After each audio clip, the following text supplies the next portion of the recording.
Okay, so packing was really hard for me because I didn't know what to expect. I didn't know what to bring. I had talked to a few missionaries beforehand who had served in Costa Rica, and they gave me some tips. The mission packet says to bring only like a certain amount of clothing, like skirts and dresses, but I definitely recommend bringing a little bit more than that. It does obviously take up more space and weigh down your suitcase. However, you get really sick of wearing the same clothes over and over and over again. So having something to change up some variety, or maybe give you enough clothes to like 10 to 14 days of different outfits would be good. Costa Rica is very humid and hot in most places. And so getting ready there is a whole different experience than it is for, say, stateside missionaries or those who have cars. Because you are walking everywhere, it's hot, probably going to get sweaty. Depending on what area you're in, it's dusty. It rains all the time. So getting like ready, really nice and presentable every day is not likely. I typically only would like curl or straighten my hair for zone conferences or baptisms, sometimes for church on Sundays, but mostly my hair was like in a braid or a bun away from my face just because I'm outside walking all the time and it gets hot. Minimal makeup usually too. And then shoes was a huge thing for me. You want comfortable shoes that are good for walking, but are also waterproof. I took Crocs, not like the gardening kind of ugly ones. They've made cute, like Mary Jane style Crocs now.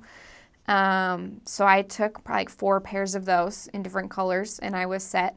My family throughout my mission would send me like a new pair of shoes because they had worn out so much and they were getting holes in the bottom because they are a rubber material, so they will wear down.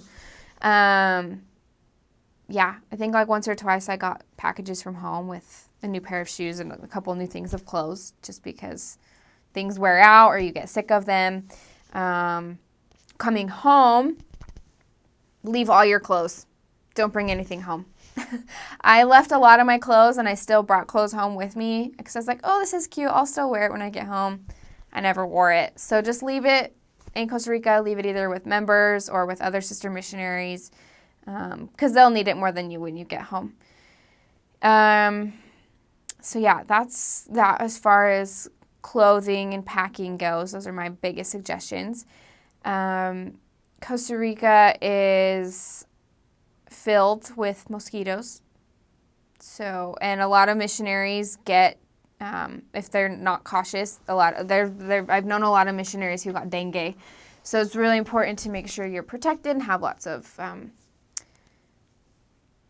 mosquito repellent with you and wear that as much as possible. I got mosquito bites all over my legs all the time and it was miserable. So I was not as cautious about that when it came to wearing mosquito repellent. I should have.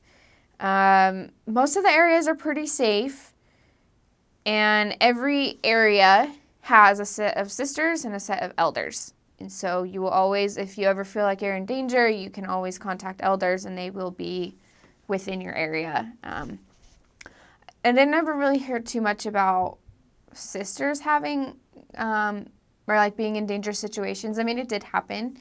And if that's the case, like you want to make sure you talk to your leaders, your district leader, zone leaders. If it gets to the problem, like really serious, talk to your mission president. Just have open communication.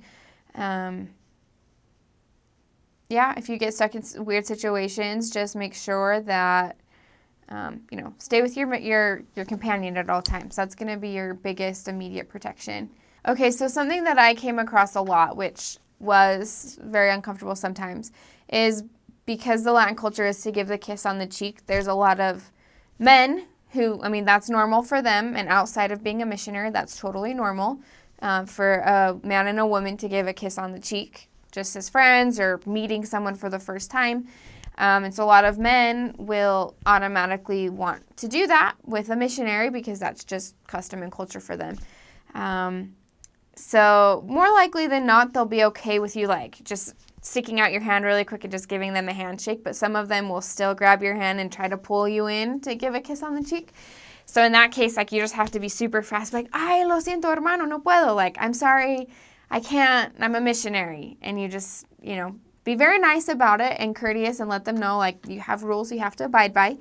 And they'll usually understand. Just be respectful and let them know that that's the thing. But I can remember numerous times where I got caught in a situation where I was this close. They were, like, really close to my face, and I had to pull away. And, yeah, a little uncomfortable as a missionary. But you just got to find what works for you and work around that.